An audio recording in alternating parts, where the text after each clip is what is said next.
en el Ecuador. Miguel Rivadeneira en la revista de Opinión Democracia.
Seis 39 minutos en el territorio continental ecuatoriano, buscando la verdad en la revista de Opinión Democracia. Antes de iniciar el primer diálogo, queremos con el perito Roberto Mesa, un gusto saludarlo ya aquí en el país, decirles que la muerte cruzada, la atribución constitucional que tiene el presidente de la República, artículo 148, todavía sigue rondando en el país. Es cuestión de firmar y anunciar el decreto ejecutivo. Veamos qué sucede en los próximos minutos, horas y días en el país, porque en verdad esta asamblea se merece ir unos a la casa y otros a la cárcel, como hemos dicho. Bien, empezamos la jornada de entrevistas y debates. Queremos saludar al doctor Roberto Mesa, perito, quien contribuyó. Volvemos a hablar de esto que el país no puede olvidar jamás: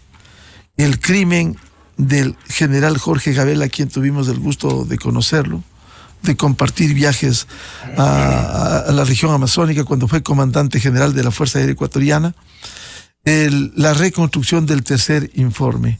¿Cómo llega el perito Roberto Mesa para hacer una tarea compleja, difícil, pero que estuvo allí, que se le entregó al ministro Lenin Lara, de entonces, hoy asambleísta, y que fue mutilado y apareció cortado en ello? ¿Cómo viene a reconstruir este tercer producto por mandato de la Corte Constitucional y anuencia del gobierno? Muy buen día, Roberto. Muy buen día, Miguel, y muy buen día a toda la audiencia. En realidad estamos llegando con mucha expectativa, claramente, y a la vez también con mucha cautela, porque sabemos el escenario, o por lo menos pensamos cuál puede ser el escenario en términos de documentación en el cual nos podemos encontrar. Hasta el día hoy, justamente, se va a hacer entrega de todo ese material, ese acervo documental, para que podamos iniciar efectivamente el trabajo de reconstrucción, que es un mandato de la Corte Constitucional hacia el Estado ecuatoriano. Roberto, con esas consideraciones, ¿cómo se va a articular el trabajo? Va a ser difícil que se cumpla los plazos que estableciera la Corte Constitucional, necesita tiempo, pero ¿cómo tiene planificado su tarea luego de lo que hiciera hace ya tanto tiempo para que se reconstruya el tercer producto? En realidad la interpretación de los plazos de la Corte son un poco relativos. Digamos que el plazo, desde nuestro punto de vista, comienza a contar desde el momento en el que el perito Mesa se hizo presidente del país y efectivamente tomó pose de los documentos que necesita para poder reconstruir. Yo quiero entender que el tiempo que pasó, digamos casi los 90 días que se pasaron, fue el tiempo en el que esta comisión formada por el Ejecutivo tuvo el tiempo necesario como para hacer las negociaciones cabibles en este caso para traernos justamente al país. Ahora, con relación a eso, nosotros nos propusimos varias fases, como en toda tarea investigativa, fase que vamos a iniciar el día de hoy con la entrega de ese material por parte de la comisión que está encargada de esto. Ese pase de información se va a hacer hoy a las 16:30 en la Secretaría de Comunicación, donde se encuentran. Eso va a ser un paso muy importante porque a partir de ese momento, Miguel, tenemos que recordar que la responsabilidad y la custodia de esos documentos pasa a ser responsabilidad del equipo de peritos que va a trabajar en ese caso. Entonces tenemos que darle mayor atención y control justamente a cada uno de los documentos porque esperamos que esté justamente ahí el material que nosotros dejamos en el 2013 en manos del Ministerio de Justicia, que en su momento era quien comandaba el comité interinstitucional y por sobre todo quien era el administrador de nuestro contrato. Una vez posesionados con esos documentos, el equipo va a hacer una evaluación en los primeros 15 días sobre esa documentación y ahí pretendemos dar a conocer ese diagnóstico de cuáles son los documentos que tenemos y cuáles son los documentos que faltan para que en un plazo muy, muy corto podamos contar con todo ese material para poder reconstruir ese ansiado tercer producto que está perdido. Roberto, ¿qué es lo que se va a entregar? ¿El acopio de toda la documentación? ¿Qué es lo que se presenta esta tarde? Tengo entendido, Miguel, que en ese sentido se va a entregar el material que nosotros dejamos en custodia en el Ministerio de Justicia y también se recopiló el material de los procesos de contratación en el Ministerio de Defensa. Tengo entendido que esos son los dos acervos documentales que vamos a tener.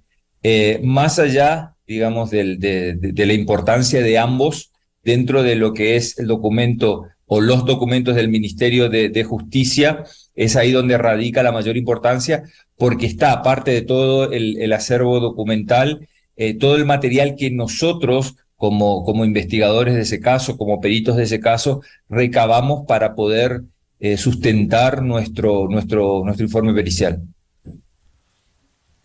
Bien, la entrega de todos estos documentos permitirá primero revisar si todos están completos y segundo, para sobre esa base de esos documentos emprender en la reconstrucción del tercer informe. Exactamente es eso. Necesitamos saber dónde estamos parados y cuáles son los documentos que tenemos al alcance como para poder reconstruir. Acá no se habla de una nueva investigación, porque eso no es lo que determina la Corte Constitucional, sino más bien de una reconstrucción, es decir, de poder rehacer de alguna manera el trabajo que nosotros entregamos el 8 de julio del 2013, y de eso quiero dejar nuevamente claro para todos los que están escuchando y viendo la radio, que nosotros el 8 de julio del 2013 hicimos entrega a través de un acta recepción de ese documento, y ese documento está expuesto en nuestras redes sociales y en su momento también lo hicimos público. Una de las preocupaciones en el país es conocer finalmente lo que se debatió sobre la muerte del general Gabela, que fueron de delincuencia común, o si aquí hubo la mano detrás en los actores intelectuales de un hecho que tuvo que ver incluso con la adquisición de los helicópteros DRUV, que públicamente se opuso el general Jorge Gabela. Usted debe tener presente, para reconstruir el tercer producto, los hechos, el cauce, el proceso con el que se llegó a este suceso en la investigación, Roberto. Sí, sí, eso, digamos, es algo que nunca dejamos de recordarlo, más allá de lo que se dice en la prensa, de lo que dicen exmandatarios inclusive, nunca dejó de estar presente en mi cabeza. Yo nunca declaré de que me había olvidado o de que no recuerdo quiénes eran los actores o los nombres que se encontraban dentro de ese informe. Muy por el contrario, siempre quise preservar los nombres hasta el 18 de junio, del 2018, por una cuestión de que no contaba justamente con un documento respaldatorio como para dar a conocer esos nombres que la mayoría o mucha gente quiere saberlo. Usted tendrá sus apuntes también de su trabajo, de la tarea por la que usted vino para hacer ese peritaje. ¿Eso va a contribuir para esta reconstrucción? Lo que yo tengo en mi poder es una línea de investigación, una línea de tiempo de lo que justamente nosotros hicimos en el 2013 y que yo en su momento pude expresarlo en papeles, ponerlo en papeles ya en Brasil, como para que en determinado momento podamos presentarlo si se nos requería, como en este caso. Documentos en sí yo no los tengo, y eso vale nuevamente recordar de que nuestro contrato en esa oportunidad era claro en ese sentido de que no podíamos, porque teníamos una cláusula prohibitiva, no podíamos quedarnos con ningún material respaldatorio, y de hecho como buenos profesionales cumplimos tanto con los plazos como con cada una de las cláusulas que establecía ese contrato que firmamos en el 2013. Quisiera ilustrar este diálogo porque el país debe recordar lo que en su momento histórico el propio ministro de Justicia de entonces, Lenin Nara Rivadeneira, hoy legislador del correísmo en la Asamblea, confirmó el documento que después apareció mutilado. Por favor. Debo manifestar que efectivamente a través de acto administrativo, de manera institucional, fue recibido el tercer producto. Esto consta en documentación establecida como debe ser, como corresponde, que este tercer producto tuvo algunas discusiones de quienes estaban delegados para llevar a cabo la revisión, establecer que las formalidades que establecía el contrato pericial se cumplan. El acta establece precisamente que este informe, al tener carácter de reservado, tenía una cadena de custodia que debía ser básicamente a través de Secretaría General, y que incluso para ese cometido se solicitó la adquisición de una caja fuerte.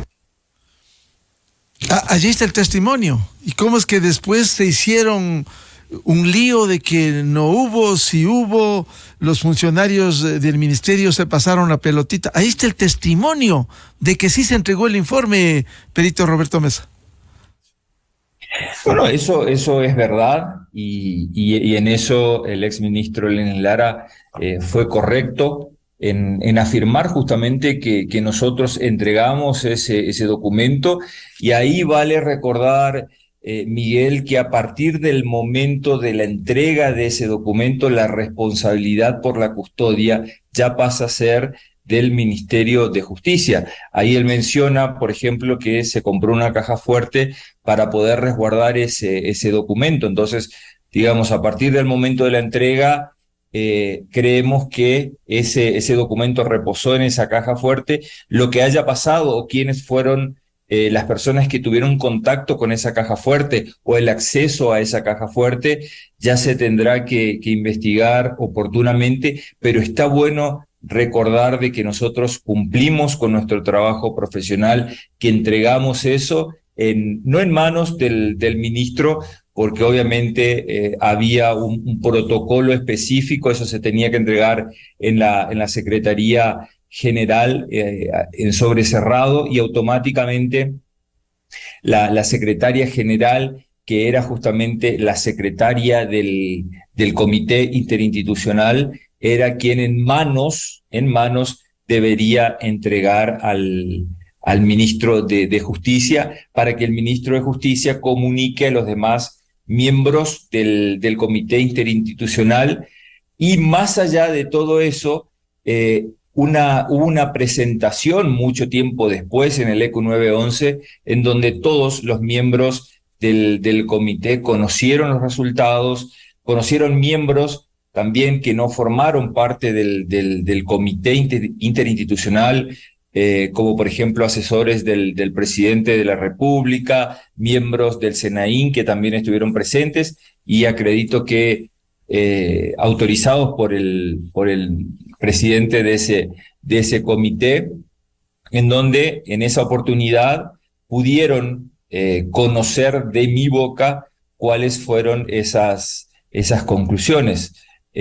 Posterior a eso, nosotros nos tuvimos que volver al país. Era una reunión en parte preparatoria para una presentación de forma presencial al entonces presidente de la República, que nunca hubo, por lo menos de nuestra parte, y como eso no sucedió, nos tuvimos que volver a Brasil, en donde nosotros tenemos sede. Bien, quiero rogarle al perito Roberto Mesa, dada la dinámica informativa, que se mantenga, por favor, porque vamos a dar una información urgente este momento, y volvemos con el diálogo, por favor, Roberto. La noticia en urgente. La noticia en urgente. Bien, queremos darles a conocer esta noticia de última hora. Está el decreto de la disolución de la Asamblea Nacional por grave crisis política y conmoción interna, de conformidad con el artículo 148 de la Constitución Política del Ecuador. Eso dice el artículo 1. El artículo 2: notifíquese al Consejo Nacional Electoral para que convoque a elecciones de dentro del plazo de 7 días, de conformidad con lo establecido en el inciso 3 del artículo 148 de la Constitución de la República.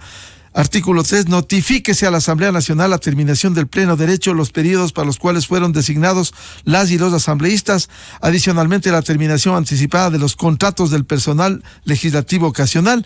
Esta disolución no otorga a las y los asambleístas ni al personal legislativo ocasional derecho a reparación o indemnización alguna, conforme lo establece de manera expresa el artículo 50 de la Ley Orgánica de la Función Legislativa. Este decreto entrará en vigencia inmediatamente a partir de la suscripción, sin perjuicio de su publicación en el registro oficial, dado en el Palacio Nacional 17 de mayo del 2023. Firma Guillermo Lasso Mendoza, presidente de la República. Disolución de la Asamblea Nacional.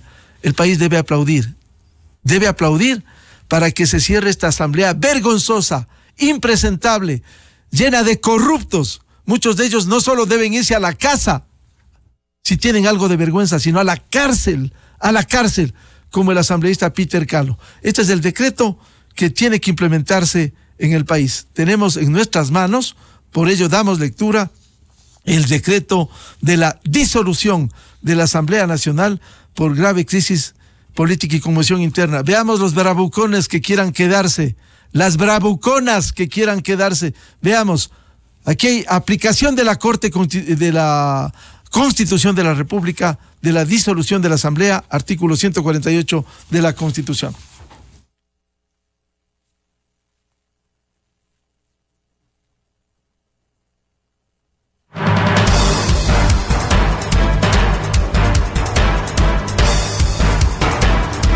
...6:58 en el territorio continental ecuatoriano, buscando la verdad en la revista de Opinión Democracia.